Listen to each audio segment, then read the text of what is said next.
شروع اللہ کا نام لے کر جو بڑا مہربان نہایت رحم والا ہے۔ اے نبی، ہم نے تم کو فتح دی، فتح بھی کھلی اور واضح، تاکہ اللہ تمہاری اگلی اور پچھلی کوتاہیاں بخش دے اور تم پر اپنی نعمت پوری کر دے اور تم کو سیدھے رستے چلاتا رہے، اور تاکہ اللہ تمہاری بھرپور مدد کرے۔ وہی تو ہے جس نے مومنوں کے دلوں پر تسکین نازل فرمائی تاکہ ان کے ایمان کے ساتھ اور ایمان بڑھے، اور آسمانوں اور زمین کے لشکر سب اللہ ہی کے ہیں، اور اللہ جاننے والا ہے، حکمت والا ہے۔ یہ اس لیے کہ وہ مومن مردوں اور مومن عورتوں کو بہشتوں میں جن کے نیچے نہریں بہ رہی ہیں داخل کرے، وہ اس میں ہمیشہ رہیں گے، اور تاکہ ان سے ان کے گناہوں کو دور کر دے، اور یہ اللہ کے نزدیک بڑی کامیابی ہے۔ اور اس لیے کہ منافق مردوں اور منافق عورتوں اور مشرک مردوں اور مشرک عورتوں کو جو اللہ کے بارے میں برے برے خیال رکھتے ہیں عذاب دے، انہی پر برے حادثے واقع ہوں، اور اللہ ان پر غصے ہوا اور ان پر لعنت کی اور ان کے لیے دوزخ تیار کی، اور وہ بری جگہ ہے۔ اور آسمانوں اور زمین کے لشکر اللہ ہی کے ہیں، اور اللہ غالب ہے، حکمت والا ہے۔ اے نبی، ہم نے تم کو احوال بتانے والا اور خوشخبری سنانے والا اور خبردار کرنے والا بنا کر بھیجا ہے، تاکہ مسلمانوں تم لوگ اللہ پر اور اس کے پیغمبر پر ایمان رکھو اور اس کی مدد کرو اور اس کی تعظیم کرو، اور صبح و شام اس کی تسبیح کرتے رہو۔ اے نبی، جو لوگ تم سے بیعت کرتے ہیں وہ در حقیقت اللہ سے بیعت کرتے ہیں، اللہ کا ہاتھ ان کے ہاتھوں پر ہے۔ پھر جو شخص عہد کو توڑے تو عہد توڑنے کا نقصان اسی کو ہے، اور جو اس بات کو جس کا اس نے اللہ سے عہد کیا ہے پورا کرے تو وہ اسے عنقریب اجر عظیم دے گا۔ اے نبی، جو گنوار پیچھے رہ گئے وہ تم سے کہیں گے کہ ہم کو ہمارے مال اور اہل و عیال نے روک رکھا تھا، سو آپ ہمارے لیے اللہ سے بخشش مانگیں۔ یہ لوگ اپنی زبان سے وہ بات کہتے ہیں جو ان کے دل میں نہیں ہے۔ کہہ دو کہ اگر اللہ تم لوگوں کو نقصان پہنچانا چاہے یا تمہیں فائدہ پہنچانے کا ارادہ فرمائے تو کون ہے جو اس کے سامنے تمہارے لیے کسی بات کا کچھ اختیار رکھے؟ کوئی نہیں، بلکہ جو کچھ تم کرتے ہو اللہ اس سے واقف ہے۔ بات یہ ہے کہ تم لوگ یہ سمجھ بیٹھے تھے کہ پیغمبر اور مومن اپنے اہل و عیال میں کبھی لوٹ کر آنے ہی کے نہیں، اور یہی بات تمہارے دلوں کو اچھی معلوم ہوئی اور اسی وجہ سے تم نے برے برے خیال کیے، اور آخر کار تم ہلاکت میں پڑ گئے۔ اور جو شخص اللہ پر اور اس کے پیغمبر پر ایمان نہ لائے تو ہم نے ایسے کافروں کے لیے آگ تیار کر رکھی ہے، اور آسمانوں اور زمین کی حکومت اللہ ہی کی ہے، وہ جسے چاہے بخشے اور جسے چاہے سزا دے، اور اللہ بخشنے والا ہے، مہربان ہے۔ جب تم لوگ مال غنیمت لینے چلو گے تو جو لوگ پیچھے رہ گئے تھے وہ کہیں گے ہمیں بھی اجازت دیجئے کہ آپ کے ساتھ چلیں۔ یہ چاہتے ہیں کہ اللہ کے قول کو بدل دیں۔ کہہ دو کہ تم ہرگز ہمارے ساتھ نہیں چل سکتے، اسی طرح اللہ نے پہلے سے فرما دیا ہے۔ پھر کہیں گے نہیں، تم تو ہم سے حسد کرتے ہو۔ بات یہ ہے کہ یہ لوگ سمجھتے ہی نہیں مگر بہت کم۔ اے نبی، جو گنوار پیچھے رہ گئے تھے ان سے کہہ دو کہ تم جلد ایک سخت جنگجو قوم کے ساتھ جنگ کے لیے بلائے جاؤ گے، ان سے تم یا تو جنگ کرتے رہو گے یا وہ ہار مان لیں گے۔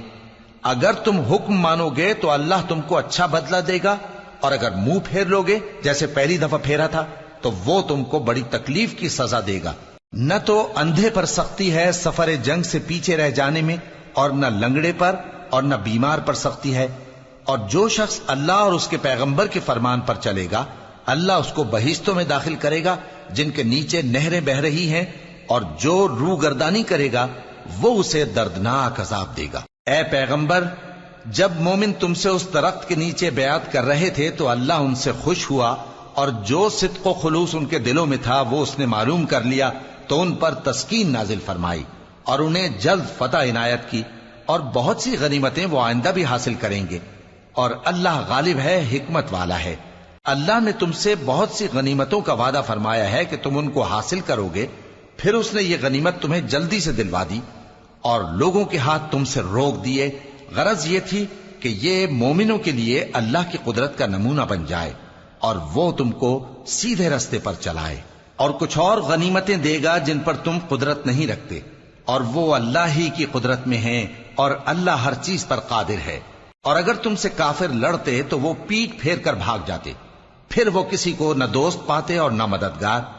یہی اللہ کی عادت ہے جو پہلے سے چلی آتی ہے، اور تم اللہ کی عادت میں کبھی تبدیلی نہ پاؤ گے۔ اور وہی تو ہے جس نے تم کو ان کافروں پر فتح یاب کرنے کے بعد سرحد مکہ میں ان کے ہاتھ تم سے اور تمہارے ہاتھ ان سے روک دیے، اور جو کچھ تم کرتے ہو اللہ اس کو دیکھ رہا ہے۔ یہ وہی لوگ ہیں جنہوں نے کفر کیا اور تم کو مسجد حرام سے روک دیا، اور قربانیوں کو بھی کہ اپنی جگہ پہنچنے سے رکی رہیں۔ اور اگر ایسے مسلمان مرد اور مسلمان عورتیں نہ ہوتی جن کو تم جانتے نہ تھے کہ اگر تم ان کو پامال کر دیتے تو تم کو ان کی طرف سے بے خبری میں نقصان پہنچ جاتا، تو بھی تمہارے ہاتھ فتح رہتی، مگر تاخیر اس لیے ہوئی کہ اللہ اپنی رحمت میں جس کو چاہے داخل کر لے۔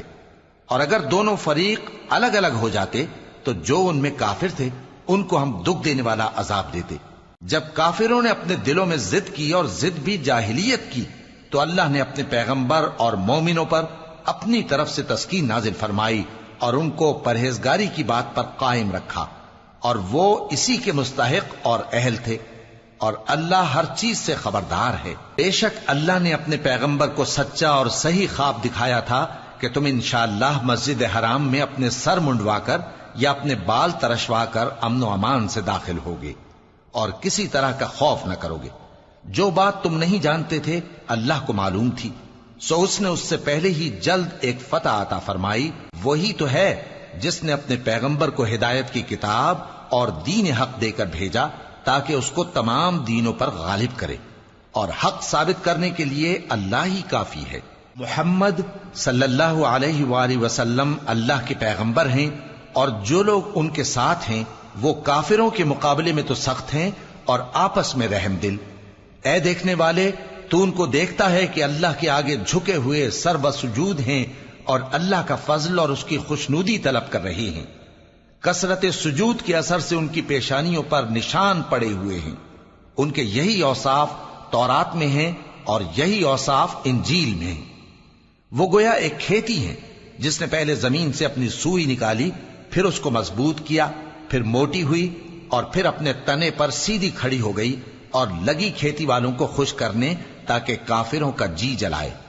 جو لوگ ان میں سے ایمان لائے اور نیک عمل کرتے رہے ان سے اللہ نے گناہوں کی بخشش اور اجر عظیم کا وعدہ کیا ہے۔